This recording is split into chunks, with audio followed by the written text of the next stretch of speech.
Olá, pessoal! Sejam bem-vindos à nossa aula de produção de conteúdos. Meu nome é Gleise e eu vou acompanhá-los nessa aula que faz parte do módulo 2 do curso sobre competências em informação. Então, nosso objetivo aqui é aprender estratégias para a criação de conteúdos. Vamos lá?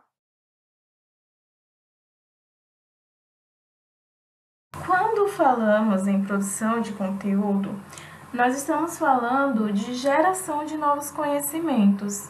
Então, quando criamos, por exemplo, uma música, um desenho ou um trabalho acadêmico, estamos assim criando conteúdos e contribuindo para a geração de conhecimentos. Nós precisamos ter em mente a relação dessa competência com 3 aspectos. O primeiro deles são os aspectos cognitivos, que estão relacionados à nossa capacidade de produzir sentido a partir de determinada informação. E isso vai envolver nossas habilidades de interpretação, de decodificação e de organização da informação. O segundo aspecto está relacionado com as tecnologias, que têm nos proporcionado uma diversidade de formas, ferramentas e ambientes para a criação de conteúdos, tornando mais fácil, inclusive, a produção colaborativa. E é aí que entra a colaboração. A gente sabe que tem sido cada vez mais comum as produções coletivas, principalmente com o aumento e a popularidade das ferramentas colaborativas. Mas também sabemos que não é uma tarefa fácil, não é? Ao mesmo tempo que precisamos colocar as nossas ideias e as nossas opiniões, também precisamos ouvir e respeitar o outro. Eu imagino que vocês já tenham tentado produzir algo por meio de uma ferramenta como o Google Drive, por exemplo, que permite a edição simultânea entre as pessoas ali envolvidas. Nesse exemplo, a gente consegue observar o envolvimento de cada um desses aspectos. Dos aspectos cognitivos de cada um, para compreender as informações e formar uma opinião, da intermediação da tecnologia e também o fator colaborativo que fica muito evidente, porque há um trabalho e há um interesse em atingir um objetivo comum. Como a produção de conteúdo é um processo crítico e também consciente, nós precisamos nos questionar, por exemplo, se as informações que temos são suficientes para criar tal conteúdo, se o conteúdo é original, é claro, é objetivo, se ele é relevante para o público que eu pretendo direcionar.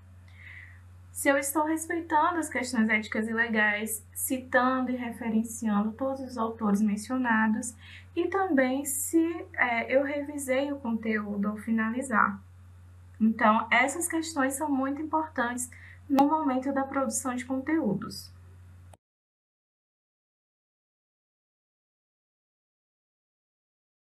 Nesse sentido, existem alguns elementos que são básicos nesse processo de produção, como a forma, o formato, o conteúdo e a ferramenta utilizada.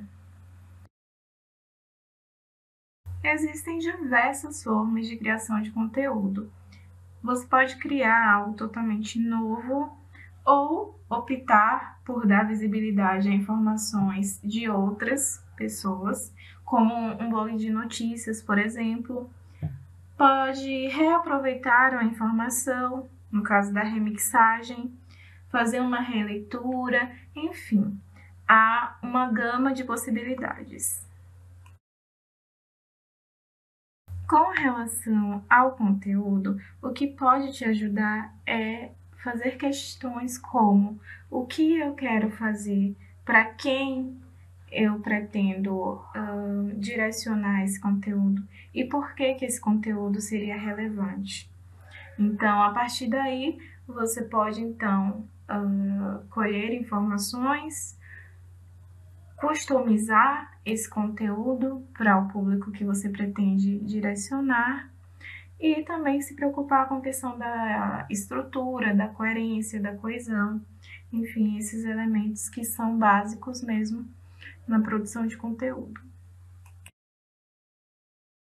Com relação ao formato, a gente não precisa mais se prender ao formato textual, né? Os podcasts, as lives, vídeos, posts no Instagram estão aí para confirmar isso, não é?